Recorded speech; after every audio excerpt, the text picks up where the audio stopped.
Update 18th of March. We've got eggs. The red factors got 4 eggs, I think. Yeah, 4 eggs. I put them all back in yesterday. She haven't laid another one. Me feeding Canary Cross has made a nest. Oh, I got a cock Goldie in there. I haven't let him in yet. Never bred mules before, but I'm gonna have a go at it. I am tempted though to put a canary cock in with her and just have a round of canaries first, so she knows what she's doing. She, young bird.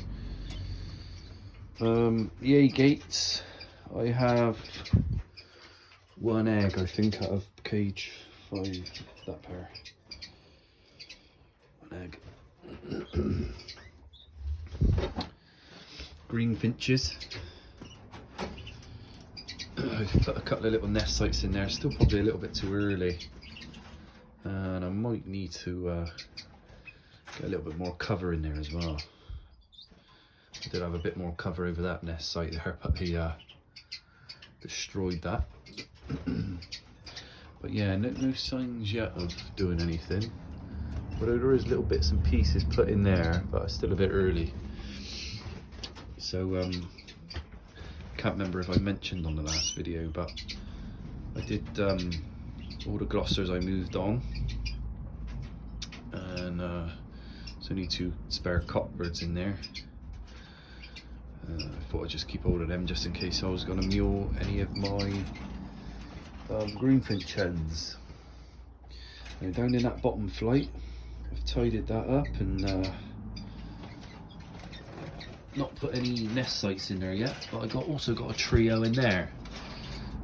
2 Lutino hens and a Lutino cock, which I'm pretty sure that's him there. I haven't put a nest site in there yet.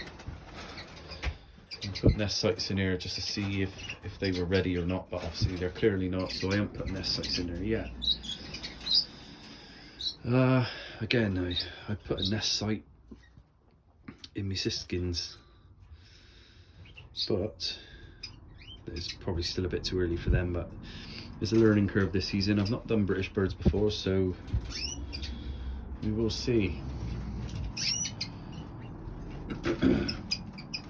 I was a little bit worried about one of my Goldies. Had the hen started to sing yesterday, so hopefully it is a hen, otherwise I'm in trouble. Yeah, I did have a spare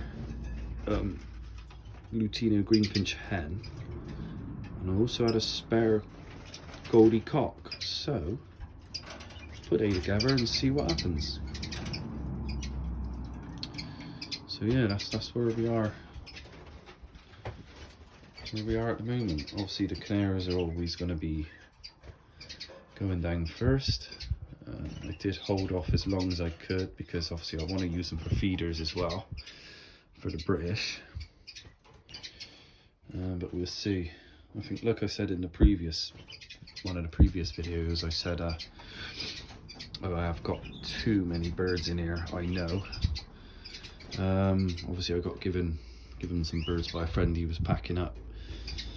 So yeah, we'll see what we breed this year. If I do really start running out of space, then I might have to move some on pretty quickly, but we'll see. Look, I got 2 trios of greenfinches, so I mean, yeah, I don't know what I'm going to breed yet. Do you know what I mean? It might be a disaster. Like I said, I've never bred British before, but maybe after this season I might be able to sort of realise what I want to go with the British birds. I do want to keep British birds, but I'm not sort of thought what I actually want to keep yet. So I've got the green ears, I've got the siskins pair and the Goldie pair, so we'll see. I mean, it might depend on what I do really well out of. If I say I have a couple of rounds with the Siskins and breed a fair few, I might just move the rest on next year and just go for Siskins. I think these Siskins are split for blue apparently as well, so if I get a few mutations out of them, then maybe I might go down that route. Well, we'll see. But literally for cage space for young birds, there is literally none at the moment, so see how I get on. I thought this is like a spare little flight here for that. I was going to use that for young, but the issue I got is when I start, like especially if I get some red factors and maybe even some mules, and then I want to sort of put colour into them, I can't have them in with anything else, so that's when I might have to then think, right, yes, I do need to move on a couple of pairs, like these agates that were given to me. Obviously I wasn't planning on these cages being used, but obviously they are now. Obviously I got given these birds, you know, they get looked after, so I didn't really want to get rid of them really. And to be honest with you, I still don't really know what they are. There's some sort of, I think he said there's silver agates, but it looks like they'd be able to take a bit of colour, so I don't know. I might even try colour feeding them if I get any young ones, see what they look like. If I get any, that is. Yeah, so all good for now. I did see a little bit of mite in here the other day as well, so got the old front line on them. I mean, the cages you could pretty much almost get rid of mite by just cleaning, but it's the flights. When you build flights, there's so many nooks and crannies, you're never going to get rid of mite totally. So obviously by putting a little bit on the birds, a bit of front line or a bit of Ivermectin or whatever it is you use, that obviously helps, as well as your cleaning. So that's it now. I'll probably do another video in the next couple of weeks and hopefully we'll have some chicks.